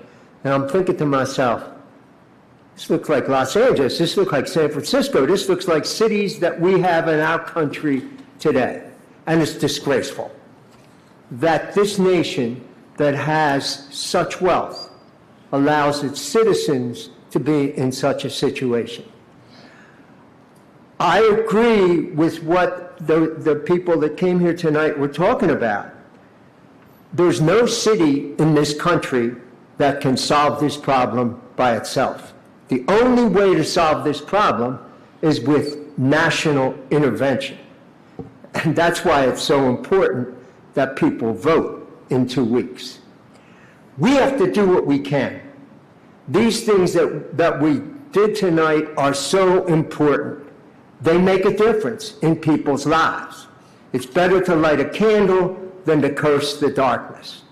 So we have to keep looking, because it is going to get cold and it is going to be much harder on our people. So we have to keep exploring what we can do, and we will do that. I know we will. But the answer to this problem lies at the national level, and we have to fight, we have to advocate for the changes that are needed to really solve this problem. Thank you, Commissioner Cooney. Vice Mayor Hess. Thank you, Commissioner Cooney. Appreciate that insight. A few things. So today, I don't normally wear a t-shirt, but I love this t-shirt. It's my new favorite t-shirt. And it came last Thursday with the celebration of the 5,000th lead line replacement here in Kalamazoo. We did it earlier, and we're doing it better and faster than many, many other communities. And I love the top of it, together we can. Together we can. It's not only lead lines, it's everything. Together we can. Each of us alone can't solve it, but together we can. Get the lead out. We can get the lead out. We can get the lead out of homes. We just voted on a lead remediation plan for tonight. Lead is not good for anybody at any level. So we need a great awareness of that. So we celebrate 5,000, and then in just a few years, we'll be at 10,000, and we'll be a safer community for it. And so I appreciate, we actually had a White House representative, Tom Perez, come and visit Kalamazoo, which is a huge honor to have him here and seeing the great work of Kalamazoo and what we're doing. And the collaboration on the back are all of the entities that have collaborated in helping make this happen. One person, one department does not make this happen. So the collaboration that was involved in the first 5,000 is huge. The patience by the people of Kalamazoo while their yards and streets are being dug up. Thank you very much for sticking with us. For all the people at Public Works, all the people, Director Baker on down, thank you for the work you're doing, and all the people doing the actual work of digging it out. They're there in the rain, they're there in the hot, they're there in the sun and in the cold. So appreciate the work that you're doing on behalf of lead in Kalamazoo. I just am so grateful to the clerk's office for doing what they do. Mayor said it, though, Clerk Worling, he said it, and I agree that we do it really well, and it's because of your leadership, and I appreciate that. And all the staff, gratitude that goes out to all the poll workers and people who are giving of their time and effort and resources into making this a free and fair election in Kalamazoo. Let's see, we have roads. I had somebody come up to me the other day and say, oh, I drove down Michical and I didn't like it. I had to go slower. I said, we did it right. We did something right. So we made a little curve in there, so you just can't go barreling down Michical anymore. But again, appreciation to all the people doing the work on the roads, and when those roads are open, we will have a better, safer, more efficient and effective Kalamazoo. So I'm just really, really grateful to all the people doing the work of the city, all of our employees. And like you said, light a candle or curse the darkness, Commissioner Cooney.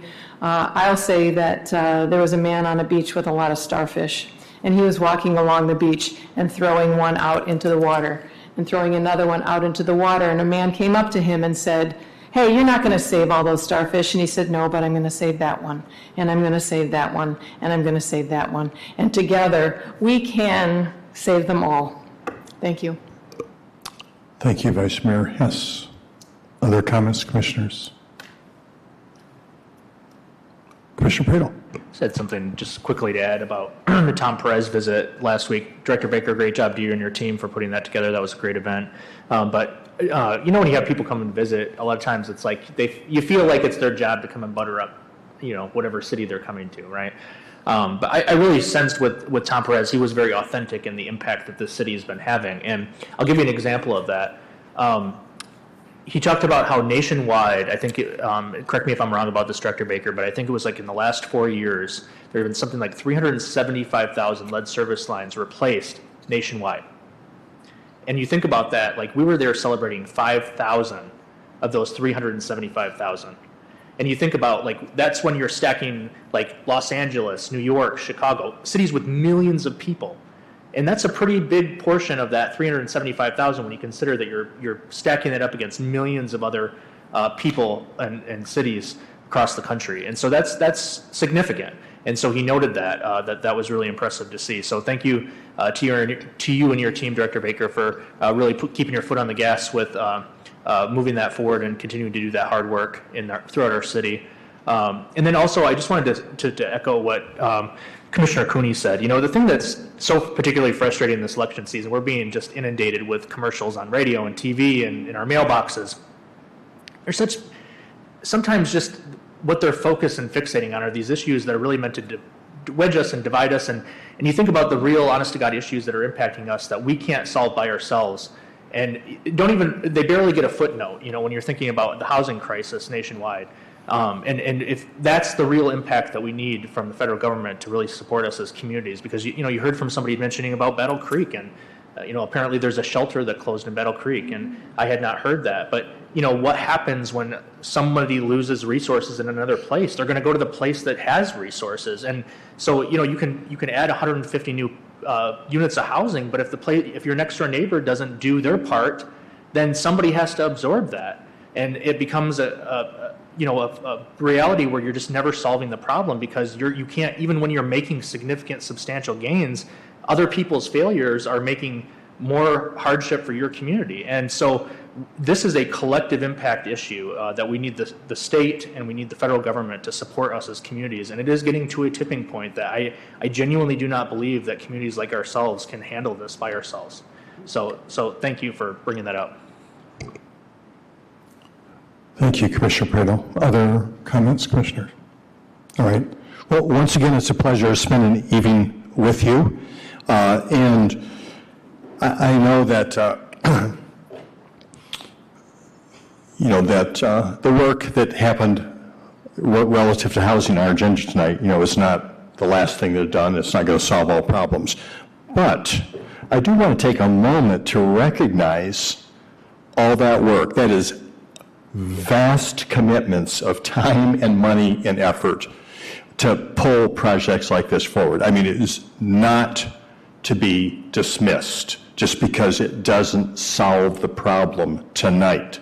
So I want to recognize that's an amazing amount of work that came to us. City staff, other developers, people literally spending, hours and hours and hours applying for grants for resources from outside of our community that they may apply for competitively time and time again and maybe not even get. And it takes that kind of work and that kind of commitment to do that. So I just want to say thank you to the developers. Thank you for the people that are seeking those resources. Thank you to city staff for doing it. It's amazing.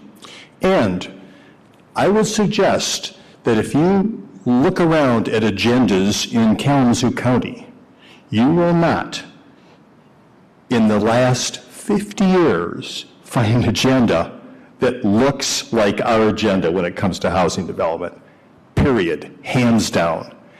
An interesting thing that's ironic about it is that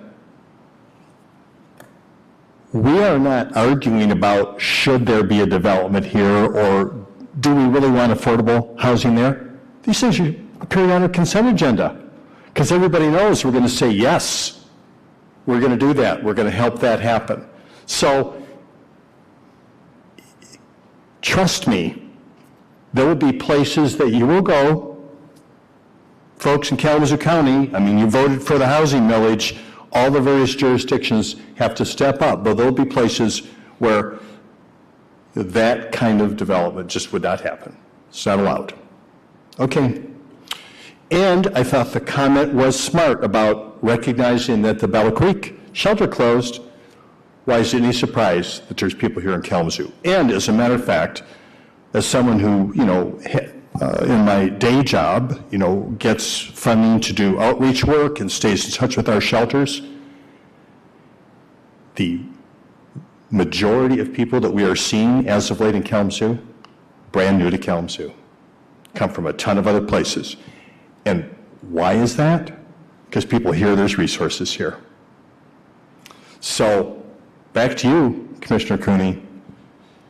The city of Kalamazoo cannot solve the nation's housing problems as much as we'd like to, and don't want to be dismissive of the concerns, but I think we're doing what we can do, and I think we're doing, just talk about this effort that's happening with the shelter, that's a new thing, with the county and Portage. So anyway, I know it doesn't solve everything, but I really don't want to diminish all this work that's happening. So I really appreciate that. And now I just want to ask, if anybody cares, I just want to ask for a little understanding on this next item. And I guess we'll see where it goes.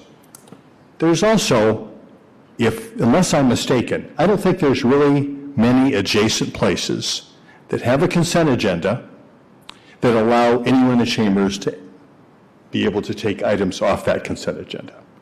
We do that in an effort to be responsive. We've been doing that for a long time. I appreciate that effort. But I feel like it's being abused. And that is not helpful, in my opinion. And it was meant to speak specifically to that item. It wasn't meant to just an extension of public comments, which there's public comment period before any of these things come up, before even the consent agenda, you can make a public comment. So if you're inclined to pull things from the agenda, and basically you come up and make the same statement over and over again, for me, it's a little, I feel bad for everyone here that's doing this work on top of everything else they're doing in their lives. I know everyone signed up for this. I appreciate that. But I really don't think it moves the agenda forward, to be quite honest. I don't think it's a positive building of relationships. It begins to feel, like I said, a little abusive. Obviously, that's the way we have it set up. People can pull things off the consent agenda if they want. But not only, is the message the same, I get it, maybe you want to say it a couple times, but then leaving before we even get to those items. I would just ask for a little, what do you want to call it, help, civility, courtesy, respect about all that. And maybe that will go nowhere, but that's my humble request. I love you, Kalamazoo. We are adjourned.